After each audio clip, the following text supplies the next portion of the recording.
na tayo mga boss. Ang dulas ng daan mga boss oh.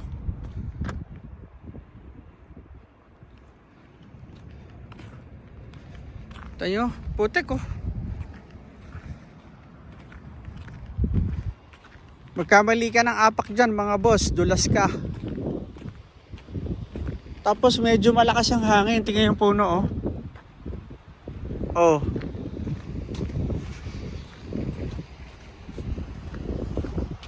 Ilang araw nang hindi nag-i-snow mga boss. Ganda na service ko ngayon no. Pogi-pogi ako dito. Oh, ito yung service ko ngayon, 'di ba? Hindi sa akin to, sa misis ko. Pinagyabang pa eh, no? Hindi pala sa kanya eh. Climate off. Inoff ko muna. Kasi hindi naman ganun kalamig sa labas. Pinastart ko na to kanina pa. Siguro mga 10 minutes. Bago ako lumabas. Ay, buhay. Update sa sasakyan ko. Nako. Ilang araw ko na siyang pinastart. Ngayon pinastart pa rin ang kasama ko sa bahay. Namatay na yung makina niya nung pinastart. After na ma-start, ilang minuto, namatay na ulit yung makina. Gusto na ata talaga magpahinga ng sasakyan ko. Ay boy. Pero di bale, meron pa naman tayong sasakyan nito tulad nito. Minsan nakikisuyo tayo dun sa kasama natin sa bahay. Siya yung nagdadrop sa akin dito. Kasi yung trabaho ng misis ko at yung trabaho ng kasama namin sa bahay dito lang sa kabilang kalsada. Sa IGA sila. So dun ako dati. So dun pa rin naman sila. At ang pasok nila maaga katulad ko rin. Kaya nakakasabay ako. Ako naman mga boss, sa totoo lang, okay na sa akin ang walang sasakyan. O sa totoo lang, sa Pilipinas, sanay naman tayo ng ano, wala tayong sasakyan, ganyan. Minsan motor lang meron tayo. At pagdating dito, nagkaroon ng sasakyan na, yung pinaglumaan ni misis. Sa ngayon, okay na sa akin na wala akong sasakyan. Kasi hindi naman talaga ako naglalalayo mga boss. Kita nyo naman yung vlog ko. 7-Eleven, IGA, Pressmart. Doon nyo lang ako lagi nakikita eh. Maliban lang kapag nag-iya si misis na mamili ng pagkain sa Dawson, sa ibang town. Ayan, medyo nakakalayo ako mag-drive. Pero kalimitan dito lang ako sa Chetwind lang, dito sa aming maliit na town. Naigala ako na kayo dito eh. Kung nakasubibig kayo sa vlog ko, pero hindi pa naman lahat napuntahan ko. Huwag kayong mag-alala pag may time. Ngayong summer siguro igala ako kayo dito. Kung tatanungin nyo naman yung cost of living dito, syempre hindi nalalayo to mga boss sa ibang town dito kasi busy to, British Columbia province namin. Ganun din, mataas din ang cost of living dito mga boss. Talagang nasa sayo na lang kung paano mo i-budget yung iyong pera.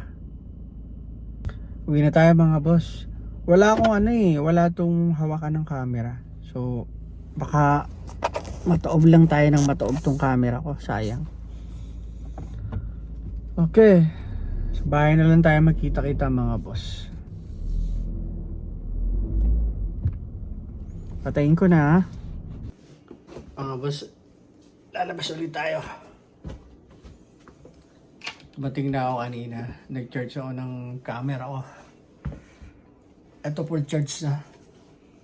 Labas tayo ngayon mga boss.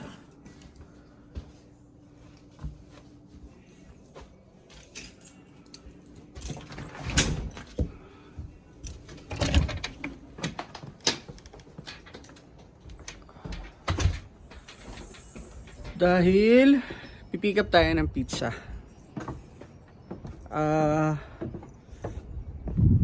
Nililigo lang yung anak ko at pupunta siya sa parent niya. Mga Pilipino din yung mga boss. At nagdadala sila ng kanilang food. At ang dadali ng anak ko ay pizza. Kaya umorder ako. Hindi pala ako. Ako lang pala pipick up. Umorder si Mrs. sa Domino's Pizza mga boss. Sa Domino's Pizza mga boss. Sana hindi gumalaw. Pag gumalaw, tumba yan. Okay lang.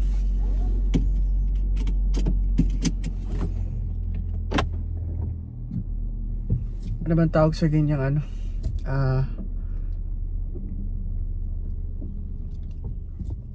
Gorilla pad ba yan? Yung may tatlong ganun. Ayan.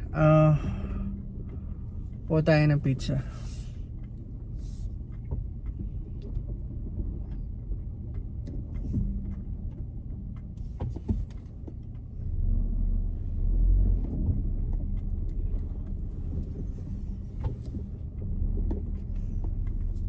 Tulad nga ng sinabi ko kanina, ano, na malaki ang sahod mo dito sa Canada o hindi man ganun kalaki ang sahod mo sa Canada. Dahil ang sabi nga nila, kapag malaki daw ang sahod, malaki din daw ang paggastos mo kasi malaki ang sahod mo. Sabi naman ng iba nating kababayan,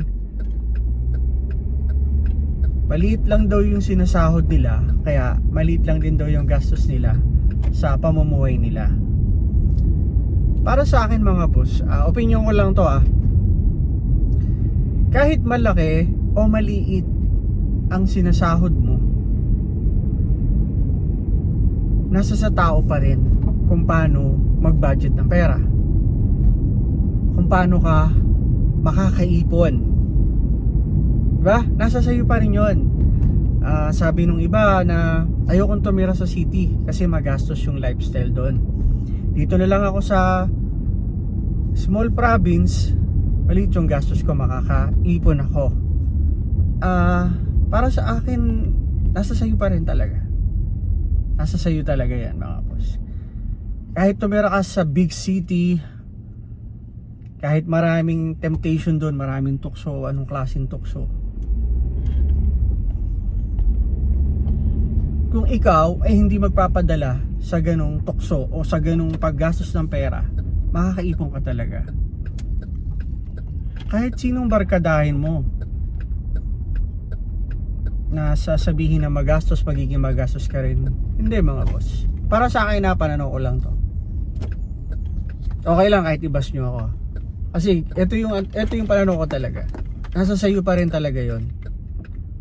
Kung paano mo i-drive yung buhay mo, kung paano ka mag-save ng pera mo, kahit maliit o malaki ang sinasahod mo. Ikaw yun. Hindi mo pwedeng idahilan yung nasa city ka, hindi mga boss. Dahil sa mga barkada mo, hindi. Ikaw yun, nasa sarili mo yun. Kunin natin yung pizza.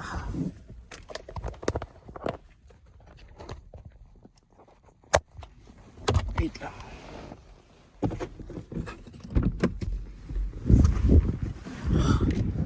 Hello. Good. How are you? Excellent. Oh, a big jet. Wow. You don't fly that though. Yeah. Hello, boss. Kamusta? Oy, happy birthday sa inyo. Oo nga eh. Dated Kaya mga gwapo yung mga yan. Boss, mga Pinoy yung mga yan. Kita nyo mga Pinoy yung mga yan. Mga gwaping siya. Yeah. Gang gang. Thank you. Thank you. Thank you Thank you sa inyo. Thank you. Bye. Pizza na mga boss. Dami natin diyang mga kababayan.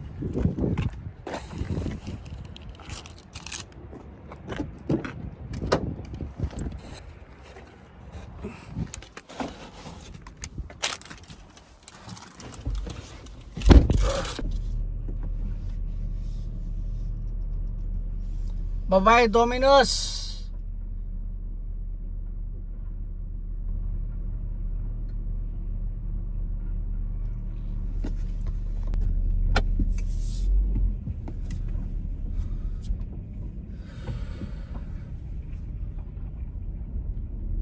Kita nyo mga boss, may mga bago na naman tayong subscribers sa mga kasama natin dito sa Buhay Canada mga boss. Ayan.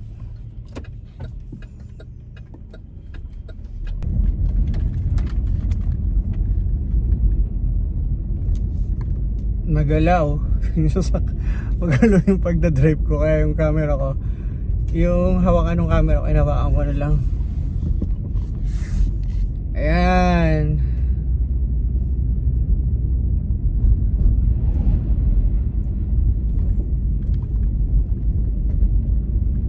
Salamat shout out sa Domino's Pizza na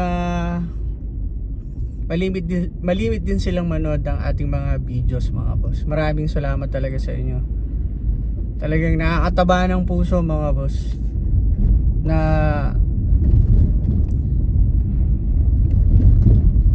nanonood sila at minsan babati na lang sila sa'yo na napanood ko yung vlog mo Nagiging lubok ang daan dahil sa snow. Kasi yung snow sa kalsada tumigas, nagiging solid na yelo mga boss, kaya para lagi kang nalulubak sa putikan. Anyway, papasalamat ako sa mga taga Domino's talaga. Domino's, Edu, Subway, yan, meron tayo dyan mga viewers na malimit din silang manood sa akin.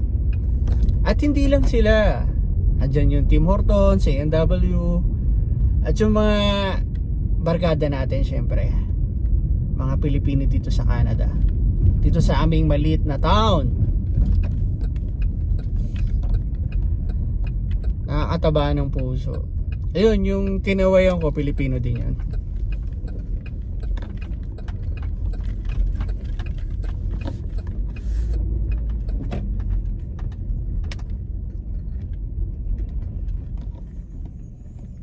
Kaya sa mga laging nanonood sa J Pinoy TV, maraming salamat sa inyo. Kayo po ang dahilan kung bakit hanggang ngayon patuloy ako nagbablog.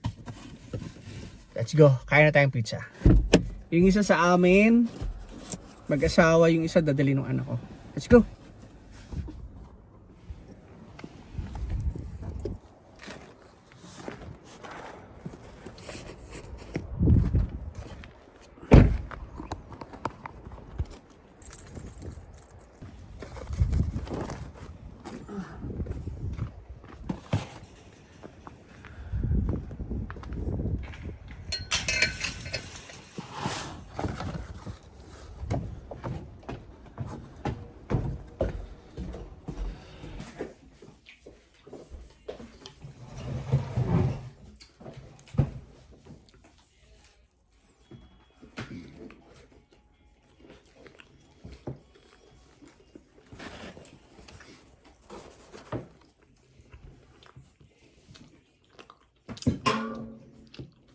Lo? Tubig lang. Ayaw na dito, ayaw. Nakapag-gym na siya, nakakuha siya. Kanina. Nakapag-gym na. Ano ito?